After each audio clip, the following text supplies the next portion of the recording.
Episode 17. Maybe the books can get us half out of the cave. They just might stop us from making the same damn insane mistakes.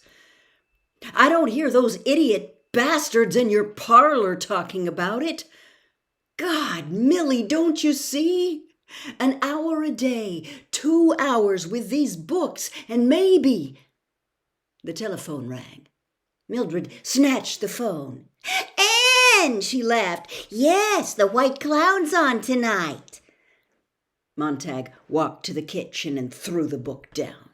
"Montag," he said, "you're really stupid. Where do we go from here? Do we turn the books in? Forget it?" He opened the book to read over Mildred's laughter. Poor Millie, he thought. Poor Montag.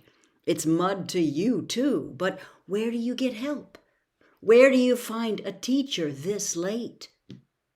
Hold on. He shut his eyes. Yes, of course. Again, he found himself thinking of the Green Park a year ago. The thought had been with him many times recently, but now he remembered how it was that day in the city park when he had seen that old man in the black suit hide something quickly in his coat. The old man leapt up as if to run, and Montag said, "Wait, I haven't done anything," cried the old man, trembling. "No one said you did." They had sat in the green, soft light without saying a word for a moment. And then Montag talked about the weather, and then the old man responded with a pale voice. It was a strange, quiet meeting. The old man admitted to being a retired English professor who had been thrown out upon the world 40 years ago when the last liberal arts college shut for lack of students and patronage. His name was Faber, and when he finally lost his fear of Montag, he talked in a cadenced voice, looking at the sky and the trees and the green park.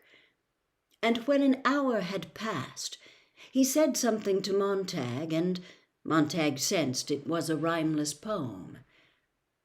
Then the old man grew even more courageous and said something else that was a poem too. Faber held his hand over his left coat pocket and spoke these words gently. And Montag knew that if he reached out, he might pull a book of poetry from the man's coat. But he did not reach out. His hands stayed on his knees, numbed and useless. "I don't talk things, sir," said Faber. "I talk the meaning of things. I sit here and know I'm alive." That was all there was to it, really. An hour of monologue, a poem, a comment, and then, without even acknowledging the fact that Montag was a fireman, Faber, with a certain trembling, wrote his address on a slip of paper. "For your file," he said, "in case you decide to be angry with me." "I'm not angry," Montag said, surprised. Mildred shrieked with laughter in the hall. Montag went to his bedroom closet and flipped through his file wallet to the heading Future Investigations. Faber's name was there. He hadn't turned it in, and he hadn't erased it. He dialed the call on a secondary phone. The phone on the far end of the line called Faber's name a dozen times before the professor answered in a faint voice. Montag identified himself and was met with a lengthy silence. "Yes, Mr. Montag." "Professor Faber, I have a rather odd question to ask. How many copies of the Bible are left in this country?" I don't know what you're talking about. I want to know if there are any copies left at all. This is some sort of a trap. I can't talk to just anyone on the phone.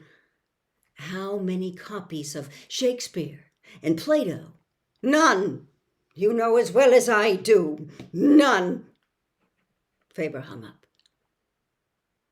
Montag put down the phone. None. A thing he knew, of course, from the firehouse listings, but somehow he had wanted to hear it from Faber himself. In the hall, Mildred's face was suffused with excitement. Well, the ladies are coming over. Montag showed her a book. This is the Old and New Testament. And don't start that again. It might be the last copy in this part of the world. You've got to hand it back tonight, don't you know? Captain Beatty knows you got it, doesn't he? I don't think he knows which book I stole. But how do I choose a substitute? Do I turn in Mr. Jefferson? Mr. Thoreau? Which is least valuable? If I pick a substitute, and Beatty does know which book I stole, he'll guess. We've an entire library here. Mildred's mouth twitched. See what you're doing? You'll ruin us! Who's more important, me or that Bible? She was beginning to shriek now, sitting there like a wax doll, melting in its own heat. He could hear Beatty's voice. Sit down, Montag. Watch.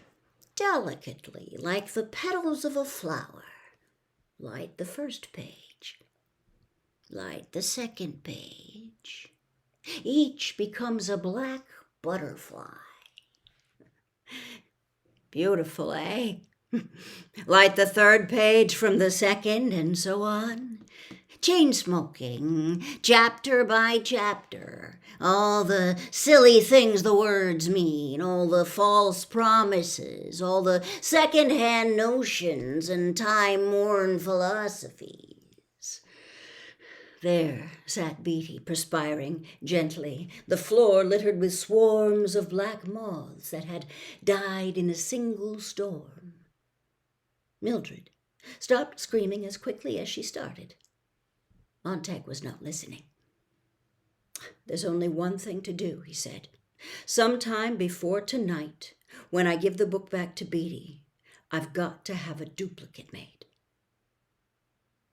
You'll be here for the White Clown tonight, and the ladies coming over? Cried Mildred.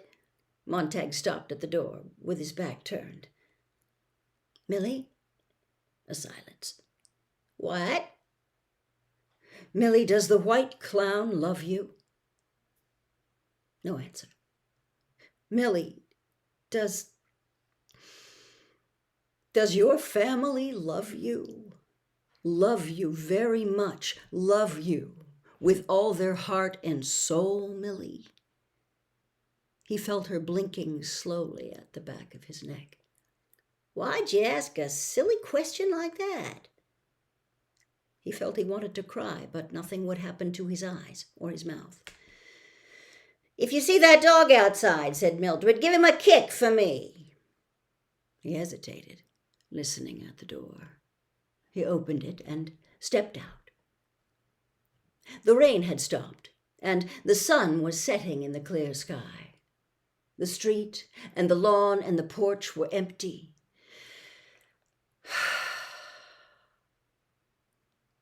He let his breath go in a great sigh. He slammed the door. He was on the subway. I'm numb, he thought. When did the numbness really begin in my face? In my body? The night I kicked a pill bottle in the dark, like kicking a buried mine.